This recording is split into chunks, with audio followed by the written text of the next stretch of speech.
தனிப்பட்ட குடும்ப வாழ்வை பற்றி. குடும்ப வாழ்க்கை என்பது பொதுவெளியில் பேசப்பட வேண்டிய அம்சமில்லை. நியாயங்களை மக்களிடம் முன்வைத்து கேட்பதற்கு இது ஒரு சமூக பிரச்சனையும் இல்லை. நாகரிகமற்று மற்றவர்களின் குடும்ப வாழ்க்கையை பொதுத்தளத்தில் விமர்சிக்கும் எந்த தகுதியும் இந்த சமூகத்தில் எவருக்கும் இல்லை. அவரவரின் குடும்ப வாழ்வின் நிகழ்வுகளை அவரவர் சார்ந்து விட்டுவிட்டு மார்க்க அடிப்படையில் தீர்வை காண்பதுதான் முறையை தவிர, ஒருவரை இழிவுபடுத்த இயக்கம் என்ற பெயரில் கட்ட பஞ்சாயத்து செய்து நடுத்தெருவில் நிற்க வைத்து அவமானப்படுத்துவதோ, வன்கொடுமை என்று ஒருவர் மீது மாபெரும் பழியை போடுவதோ வழிமுறை அல்ல. எந்த தூதரும் இதற்கு இவர்களுக்கு வழிகாட்டவில்லை.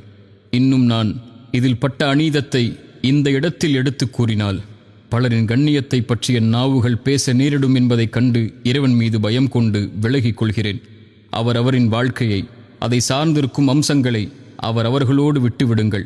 உங்களுடைய குடும்ப வாழ்வை எப்படி பொதுத்தளத்தில் விமர்சிப்பதை யாரும் விரும்ப மாட்டீர்களோ, அதுபோன்று என் குடும்ப வாழ்வை பொதுத்தளத்தில் விமர்சிப்பதை நானும் விரும்பவில்லை.